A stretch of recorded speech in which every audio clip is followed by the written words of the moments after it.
Coloca para mim, fazendo favor, João capítulo 1, versículo de número 19. Eu pergunto agora, quem é você? Diga assim, quem sou eu? Olha para a pessoa que está do teu lado, diga para ela assim, quem é você? Olha para o outro, não deixa ninguém ficar, olha para trás, olha aí, ó. Amém? Aí você fala assim, olha, eu sou o João, eu sou a Maria, eu sou o Leandro e tal. Não é isso que eu estou perguntando. Quem é você? Você vai entender através dessa mensagem.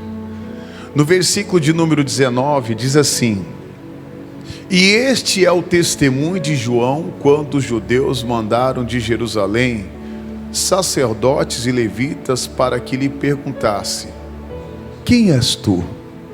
Versículo 20, e confessou, e não negou, confessou, eu não sou Cristo. 21, e perguntou-lhes, então quem és, pois? És tu Elias? E disse-lhes, não sou eu. És tu o profeta? E respondeu o que, igreja? Não. Veja, alguns homens chegam até João. João estava no deserto pregando a palavra, e eles perguntam, quem é você? Quem te mandou aqui? Você é o Cristo? Você é Elias? Você é algum dos profetas? E fala, não, eu não sou Cristo, eu não sou Elias, e também não sou nenhum dos profetas. Versículo de número 22, e disseram-lhes, pois, quem és, para que demos resposta àqueles que nos enviaram? Que dizes de ti mesmo? Vamos ler de novo aqui, ó, a parte final. Que dizes de ti mesmo? Vamos ler mais uma vez? Que dizes de ti mesmo? Mais uma vez. Que dizes de ti mesmo? Pare por aqui. É fácil falar dos outros. É muito fácil você olhar os defeitos dos outros. Não é verdade? É muito fácil você olhar para as falhas dos outros. O difícil é você olhar para você.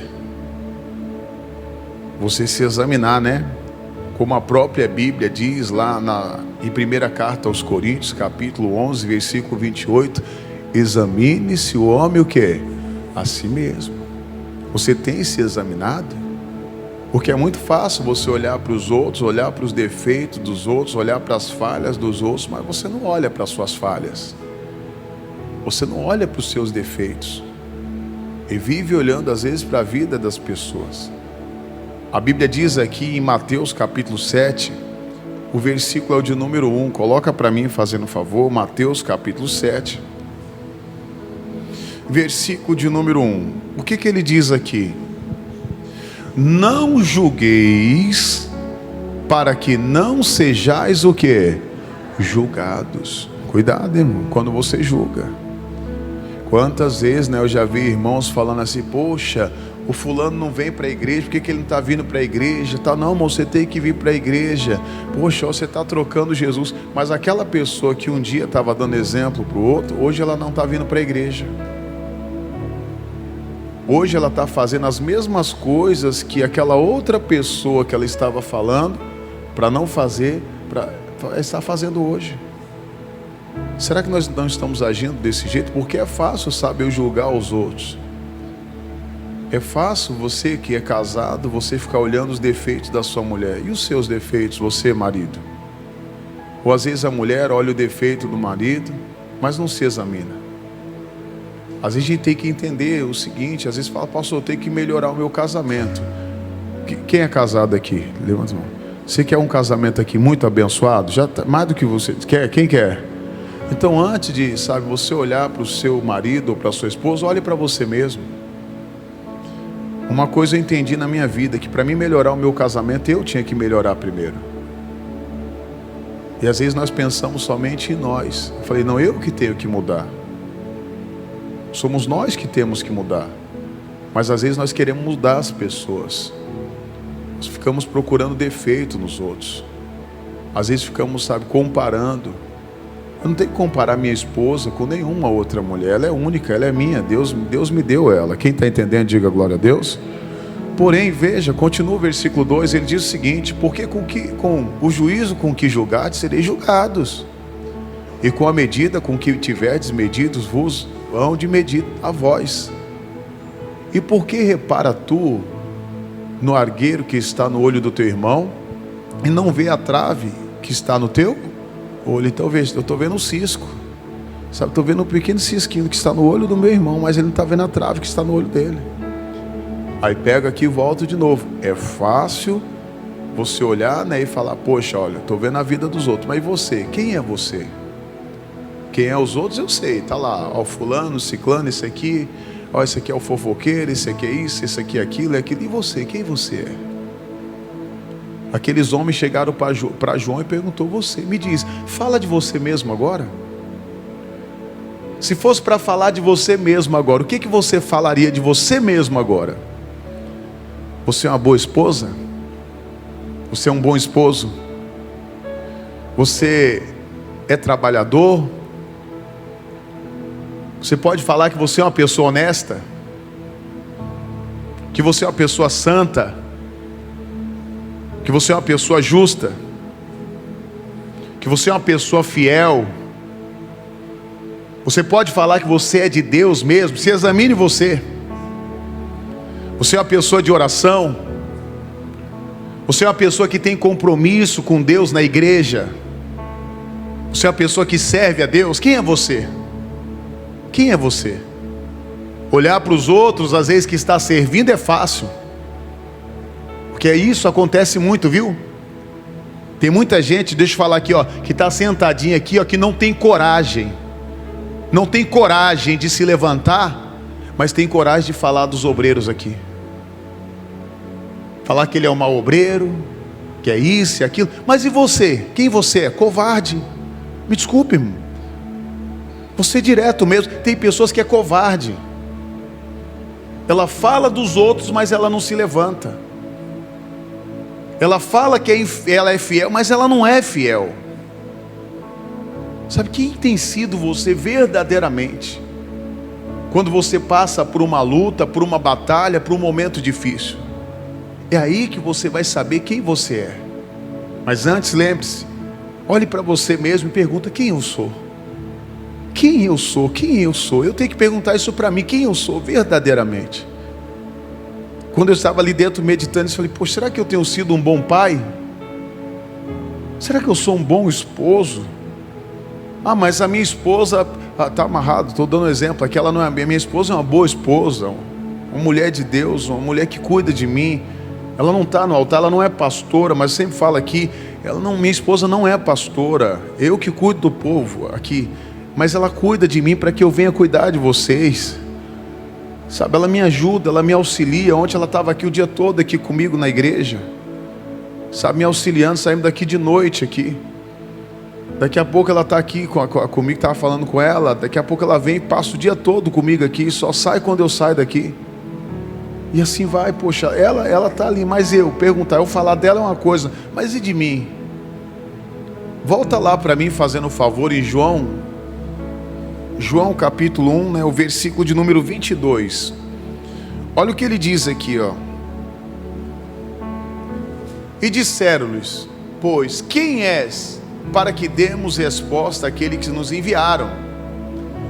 Que dizes de ti mesmo? Então agora fala de você agora. Fala da sua vida um pouco agora. Vamos lá, fala de você. Quem é você agora? Aí volta a dizer: é uma pessoa que se consagra, é uma pessoa de oração, é uma pessoa fiel a Deus, é uma pessoa que procura se santificar, que procura ser honesta. A Bíblia diz aqui, ó, em Deuteronômio capítulo 8, versículo 2, coloca para mim. Consegue colocar na linguagem, na NVI para mim, fazendo favor? Deuteronômio 8, 2. Deuteronômio capítulo 8, versículo de número 2. O que você, irmão, diz de você mesmo? Vamos lá, Deuteronômio capítulo 8, versículo de número 2. Nessa tradução está escrito assim, ó: lembre-se de como o Senhor, o seu Deus, o conduziu por todo o caminho no deserto. Lembrando, João estava no deserto, pessoal, durante esses 40 anos, para humilhá-los e pôr vocês à prova, a fim de conhecer as suas intenções, se iriam obedecer os seus mandamentos ou não. Preste atenção nisso aqui. Deus não quer ver o teu sofrimento. Deus não quer que você viva sofrendo, que você viva doente, que você viva no fracasso. Mas Deus às vezes permite algumas situações na nossa vida. Para quê, pastor? Para nos provar, para conhecer quem verdadeiramente somos. Porque você vai conhecer uma pessoa verdadeiramente quando ela está passando por uma prova, por uma luta, por um momento difícil. Aí vamos saber verdadeiramente quem é essa pessoa. Eu conto aqui um caso, que uma vez uma pastora, ela falou isso. Ela era pastora mesmo, inclusive foi minha pastora. E eu prestei atenção no que ela falou. Ela falou algo que é interessante. Você quer conhecer uma pessoa? Dá poder para ela. Dá poder para ela. Você vai conhecer quem é aquela pessoa. E outra coisa interessante que ela falou para mim, que eu guardei: veja quem ela é, coloca ela num campo de futebol para você ver quem ela é. Eu falei, coloca no campo de futebol? Eu não entendi. Aí tá bom. Certo dia aconteceu uma situação que eu lembrei dessa palavra. Eu não estava jogando bola, mas eu fiquei sabendo que uns amigos foram jogar, da empresa onde eu trabalhava, antes de me levantar para pastorear. E um amigo, ele era bem tranquilo, bem calmo. O menino era tão calmo que você olhava assim, esse menino é muito calmo. Só que quando ele entrava no campo de futebol, ele se transformava. Queria bater em todo mundo. Tem gente que é assim, irmãos. Quem é você? Quando você, às vezes, está no trânsito. Quem é você quando você é humilhado? Quem é você quando você descobre que as pessoas estão falando de você? Quem é você? Quando alguém tenta o mal contra a sua vida, quem é você? Aí você vai saber quem é você verdadeiramente. Quando você passa por um momento de dificuldade, aí você vai saber quem é você. É naquele momento de deserto, de luta, que você vai saber quem você é verdadeiramente. Deus tem sido muito bom conosco com mensagens, com palavras. No momento que o médico chega para você e fala, olha, não tem mais jeito, a situação sai. Quem é você? Aquele que confia? Aquele que fica firme? Aquele que é fiel? Quem você é verdadeiramente? Eu vou mostrar alguns casos para vocês aqui na Bíblia. Coloca para mim primeiro caso, Números capítulo 20, versículo 1. Pode voltar para a nossa tradução. Quem é você, irmãos? Isso quando uma porta se fecha. Números capítulo 20, versículo 1. Quem é você quando você é contrariado, Às vezes tem filhos que não gostam de ser contrariado. Já viu o caso assim? Quem é? Quem é você, filho? Quem é você quando você é contrariado? Vamos lá. Números capítulo 20, versículo de número 1. Números capítulo 20. O versículo é o de número 1. Diz assim: chegando os filhos de Israel, toda a congregação ao deserto de Zim, no mês 1, o povo ficou em Cádiz. Miriam morreu e ali foi sepultada. E não havia água para a congregação. Então se congregaram contra Moisés e contra Arão. Para um minutinho aqui, muda a tradução aqui para mim. Coloca na linguagem de hoje para me dar uma olhada. O que está escrito aqui, ó? Naquele lugar não havia água, por isso o povo se reuniu e começou a reclamar contra Moisés e Arão. Põe outra tradução, NVI, para mim, fazendo favor. E não havia água na comunidade, para a comunidade, e o povo se juntou contra Moisés e contra Arão. Veja, então estava faltando água, o povo estava no deserto. Eles estavam enfrentando uma situação contrária. O que eles fazem agora? Eles se levantam contra a liderança. Ele se levanta agora contra o Moisés. Versículo de número 3, volta para a nossa tradução. Queixando-se a Moisés e disseram, volta ali naquele mudou, tá? E o povo contendeu com Moisés e falaram dizendo, antes tivéssemos expirado, quando expiraram nossos irmãos perante o Senhor. Coloca na linguagem de hoje aí, fazendo um favor. E eles diziam, teria sido melhor se tivéssemos morrido na frente de Deus, o Senhor, com os nossos companheiros, os outros israelitas. Falou, era melhor ter ficado no deserto. Você vê, então aqui o Moisés, ele estava enfrentando um momento de pressão. Quem é você também? Deixa eu falar, quando você é pressionado. Quem quer mais unção de Deus aqui? Tem certeza? Você sabe, né? Você sabe como que é espremido o azeite? Para sair azeite, você sabe como? Para fazer o azeite, sabe como é que faz? Alguém já viu? Nunca viu não? Depois eu vou preparar um videozinho para vocês. Ele tem que ser o quê? Espremido, né? Quer unção? Quem quer unção aqui? Você vai ser espremido. Está preparado para ser espremido? Porque é fácil você pedir unção, mas eu quero ver se você está preparado para ser espremido. Às vezes passar por um momento de pressão. E o Moisés estava aqui no momento de pressão. Imagina um monte de gente falando para o Moisés, Moisés, era melhor termos morrido lá no Egito. Agora você traz a gente aqui para esse deserto. Está faltando água, está faltando tudo, nós vamos morrer aqui. Imagine a pressão daquelas milhares de pessoas em cima do Moisés. Quem é você, irmão, diante de uma pressão? Como é que você vai agir? Vamos ver como nosso amigo Moisés ele agiu? Coloca para mim, fazendo favor, o versículo 7, adiantando aí. Pode voltar para a nossa tradução, para não atrapalhar os irmãos que estão lendo. Diz, e o Senhor falou a Moisés dizendo, toma a vara e ajunta a congregação, e tu e Arão, teu irmão, e falai a rocha perante os seus olhos, e dará a sua água, assim lhes tirarás a água da rocha, e darás a beber à congregação e aos seus animais. Versículo 9, então Moisés tomou a vara de diante do Senhor, como lhe tinha ordenado. Versículo 10, e Moisés e Arão reuniram a congregação diante da rocha, e Moisés disse, ouvi agora, rebeldes, porventura tiraremos água desta rocha para vós? Versículo 11, então Moisés levantou a sua mão e feriu a rocha 2 vezes com a sua vara, e saíram muitas águas, e bebeu a congregação e os seus animais. Olha o 12, e o Senhor disse a Moisés e Arão, porquanto não me crestes a mim, para me santificar diante dos filhos de Israel, por isso não metereis esta congregação na terra que lhes tenho dado. Amém, igreja? Preste atenção aqui, ó. Veja, Deus dá uma direção para o Moisés. Moisés, vai lá, ó. Você vai falar a rocha e a rocha vai sair água. O que o Moisés ele faz? Ele fere a rocha.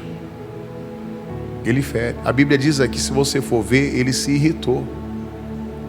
Ele chega para o povo e fala, ô povo rebelde, será que essa rocha aqui pode sair água? Não foi isso que Deus mandou ele fazer. Às vezes no momento de pressão você estoura, você sai ferindo as pessoas, fere marido, fere filho, fere às vezes uma pessoa inocente. Será que quem tem sido você no momento de pressão?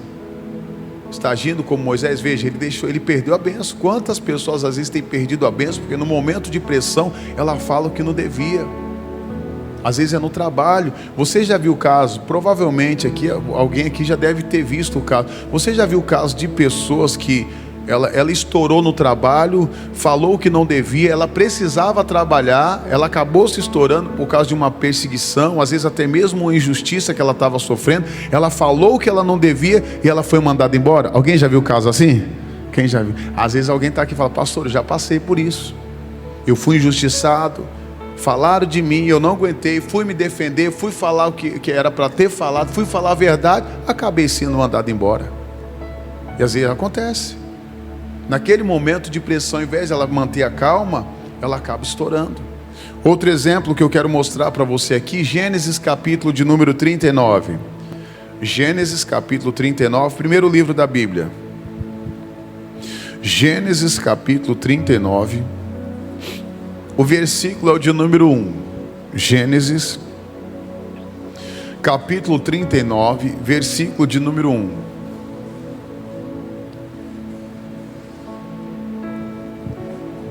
Glória a Deus. Essa mensagem vai crescer muito até o nosso culto da noite. Ainda temos mais 3 cultos aqui fora esse. Vamos lá.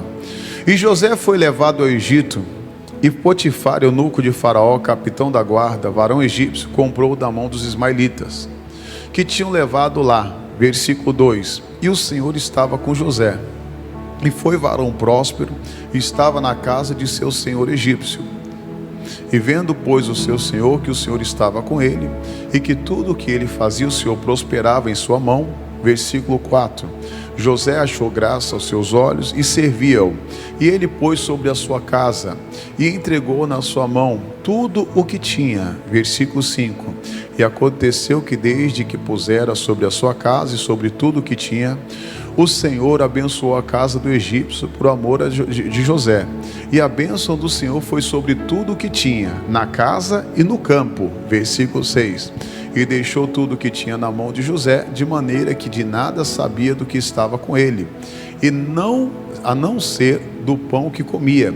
E José era formoso de aparência e formoso à vista. Versículo 7. E aconteceu depois dessas coisas que a mulher de seu senhor pôs os olhos em José e disse: o que ela disse? Deita comigo. Você sabe o que é isso aqui? Adultério, né? Infidelidade. Quem é você quando você é tentado?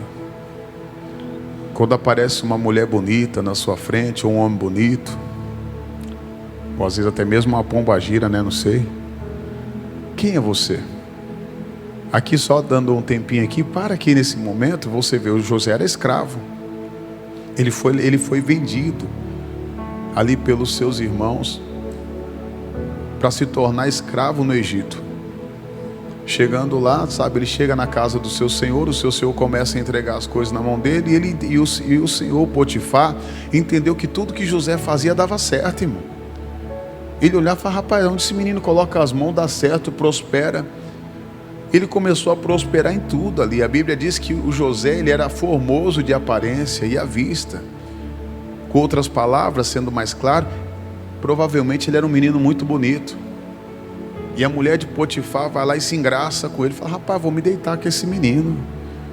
Menininho, tem umas mulheres aí que gostam dos menininhos novos, né? Quem já viu o caso assim, né? Menininho novo. Que... tá lá, tá aqui, eu quero pegar esse menininho novo, pegar esse novinho aqui. Você é casado, irmão. Toma juízo. Ou às vezes o homem também. O homem.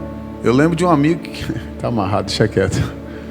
Ele tinha quase 80 e queria namorar com uma de 15. Eu falei: meu filho, isso aí essa mulher tem idade para ser. Não, que às vezes idade, dependendo da situação, às vezes é uma confirmação de Deus, não tem problema nenhum. Mas acho que é meio estranho, né? Uma pessoa de 70 anos tá com uma menina de 15. Acho que já é errado, porque já é de menor, né? Não é verdade? Acho não, já é errado. Mas essa mulher aqui, volta aqui para não perder a nossa mensagem, ela chega e fala: deita comigo. Fica comigo, José. Aparentemente, ele poderia falar: essa é a oportunidade da minha vida. É a oportunidade da minha vida. Sou escravo aqui. Ninguém está nem aí para mim.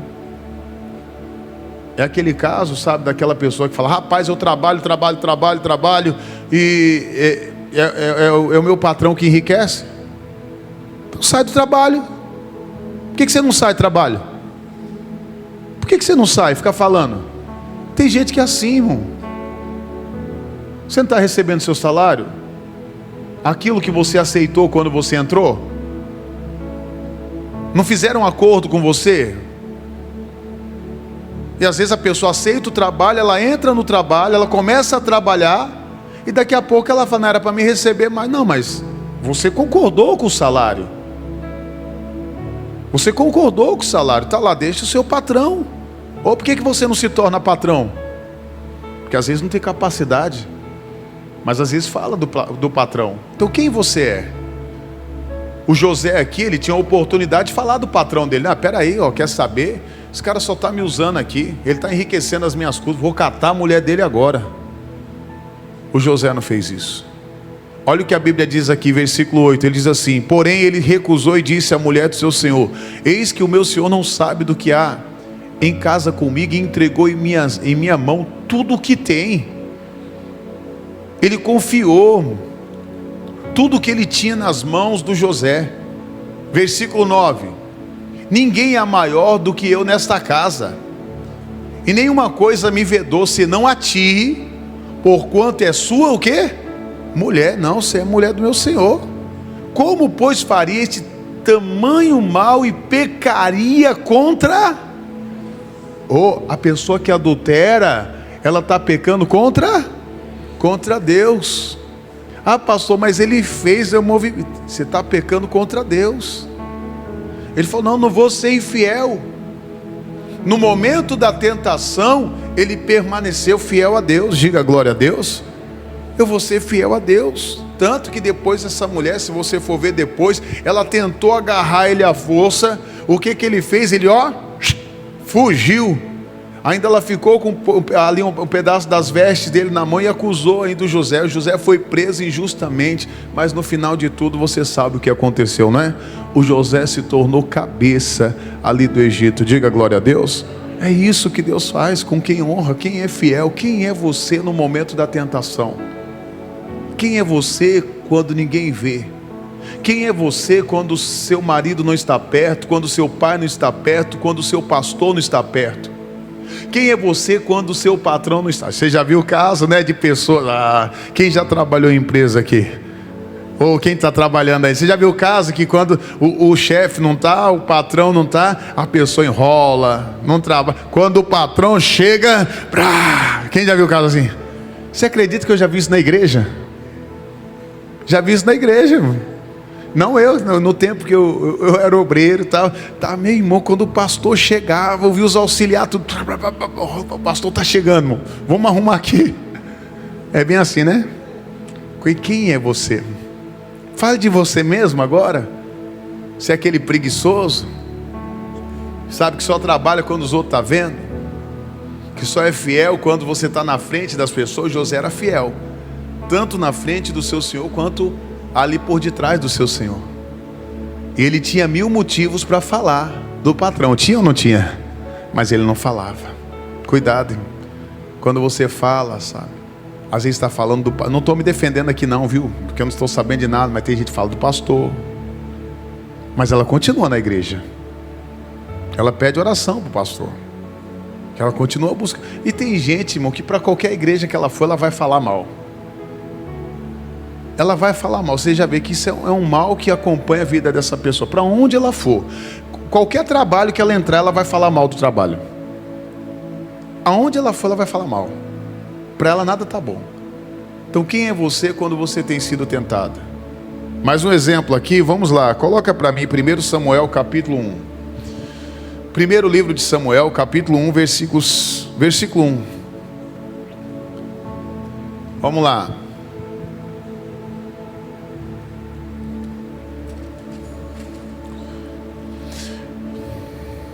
Já está no telão aqui já. Vou ler aqui essa parte para você entender aqui a história. Muitos já conhecem nessa pequena história. Diz assim: e houve um homem de Ramataim Zofim, da montanha de Efraim, cujo nome era Eucana, filho de Jeroão, filho de Eliú, filho de Tou, filho de Zufê, Efrateu. E este tinha 2 mulheres. Aqui podia, viu, pessoal? Então esse caso podia. Agora não pode mais não. E o nome de uma era Ana, e o nome da outra Penina. Penina tinha filhos, porém Ana não tinha filhos. Subia, pois, este homem da sua cidade de ano em ano a adorar e a sacrificar o Senhor dos Exércitos em Siló. E estava ali os sacerdotes em Siló. E estava ali os sacerdotes do Senhor, Ofni e Finéias, os 2 filhos de Eli. E sucedeu que no dia em que Eucana sacrificava, dava ele porções do sacrifício a Penina, sua mulher, e a todos os seus filhos, e a todas as suas filhas.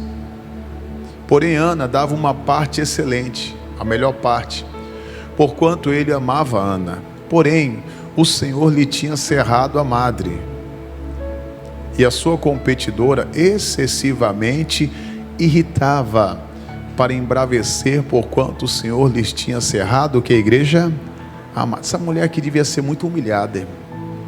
Imagine que situação, além de ela não poder ter filhos, a outra competidora dela, né, chegar e falar: você, ó, imagino eu aqui, ó, você é uma derrotada, você é uma fracassada. Eucana só está com você, já falei isso aqui outrora. Eucana só está com você porque ele tem dó de você, mas era mentira. Eucana estava com ela porque a Bíblia diz que ele amava ela. Ele amava. Aí a competidora devia falar assim: olha, se ele te deixar, ninguém vai te querer, porque ninguém quer uma mulher estéril. A mulher estéril antigamente não tinha valor nenhum. Não tinha valor nenhum. O homem não queria casar com uma mulher estéril, porque eles queriam ter filhos, queriam multiplicar a família. Porém essa mulher estava ali direto, sabe, irritando Ana, irritando. Quem é você quando as pessoas te irritam? Quem é você quando as pessoas às vezes vai te humilhar? Quem é você? Quem você é verdadeiramente? No versículo 10, olha o que diz aqui, pula para o 10, fazendo favor para adiantar. E ela, pois, com amargura de alma, orou ao Senhor e chorou como igreja? Abundantemente. Veja, quem era Ana? Uma mulher de oração. Ela era uma mulher de oração. No momento que, sabe, a competidora dela estava falando contra ela, humilhando, o que ela fez? Ela foi orar. Você tem que ser uma pessoa de oração. Mas não, sabe, quando às vezes a pessoa fala mal da gente, nos irrita, o que a gente fala? Não, vou falar mal dela, a mão de Deus vai pesar sobre essa daí, vai ver o Deus que eu sirvo, e começa, sabe, não é assim não, Deus não se agrada disso não, vai orar, apresenta a vida dele em oração, apresenta a vida dele em oração. Quem é você quando as pessoas te irritam? Quem é você quando você está sendo injustiçado? Quem é você quando às vezes as pessoas estão te acusando injustamente? Quem é você? Quem somos nós verdadeiramente? Quem somos nós? Aqui você viu esse caso, então, que ela era uma mulher de oração. Então seja uma mulher de oração, um homem de oração. Pastor, estou sendo tentado. Seja uma pessoa fiel. Pastor, sabe, estou sob pressão aqui. Permaneça fiel ao Senhor. Não se irrite, não fique estourado. Volta para mim lá em João, fazendo o favor, capítulo 1. Vamos ler de novo desde o versículo 19. Então o que ele diz aqui, ó? E este é o testemunho de João, quando os judeus mandaram a Jerusalém sacerdotes levitas para que lhe perguntasse: quem és tu, João? Versículo 20. E confessou e não negou. Confessou: eu não sou Cristo. Não sou eu que sou Cristo. Não sou o Salvador. Versículo 21. E perguntaram-lhes então: quem és, pois? Ele disse: és tu Elias? Ele disse: não sou. És tu o profeta? Respondeu também: não. Versículo 22, que é a nossa parte. E disseram-lhes, pois: quem és para que demos resposta àquele que nos enviaram? Que dizes de ti mesmo? Fala de você mesmo agora. Quem você é? Aí agora, o que ele diz? Olha o 23, que eu estava lendo isso aqui alegrou meu coração. Diz: e disse ele, olha lá: eu sou a voz do que clama no deserto, endireitai o caminho do Senhor, como disse o profeta, o que? Isaías. Diga glória a Deus. Às vezes tem pessoas que falam dela mesmo. Já viu? Eu sou, eu consigo, eu sou o cara, e assim, já viu? Ele não. Sabe o que o João ele falou aqui? Eu sou o que Deus diz que eu sou. O Isaías já profetizava sobre a vinda de João e de Jesus já há milhares de anos atrás. Diga glória a Deus. É isso. Então ele declarou: eu sou o que está escrito na palavra. Então hoje, quem é você? Nós temos que ser aquilo que está escrito na palavra. Você tem que ser aquilo que está escrito. A Bíblia diz que nós somos mais do que vencedores sobre todas as coisas. Romanos 8:37, só coloca para mim aí, fazendo favor rapidinho, para a gente finalizar e entrar em oração. Mas em todas estas coisas somos mais do que vencedores por aquele que nos amou. Então o que você é? Um derrotado, um fracassado, um miserável, é isso? O que você é? Mas por que você é vencedor e vencedora? Por que nós somos vencedores? Porque está escrito, Deus já escreveu o que eu e você seríamos. Ele já escreveu o que eu e você seríamos. Diga glória a Deus. Ele te conhece desde o ventre da tua mãe. Eu ia parar aqui um pouquinho. Quer receber mais um pouquinho aqui? Coloca Jeremias 1:4 para mim, fazendo favor, rapidinho aí na tela. Coloca aí, eu vou ler com você. Assim veio a minha palavra do Senhor dizendo, versículo de número 5: antes que eu te formasse no ventre eu te conheci, e antes que saísse da madre te santifiquei, e as nações te dei por quê? Por profeta. Versículo 6: então disse eu a seu Jeová, eis que não sei falar, porque sou uma criança. Mas o Senhor disse, não digas eu sou uma criança, porque aonde quer que eu te enviar irás, e tudo quanto eu te mandar, volta aí para mim, e tudo quanto te mandar dirás. Versículo 8: não temas diante dele, porque eu sou contigo para te livrar. Diz quem?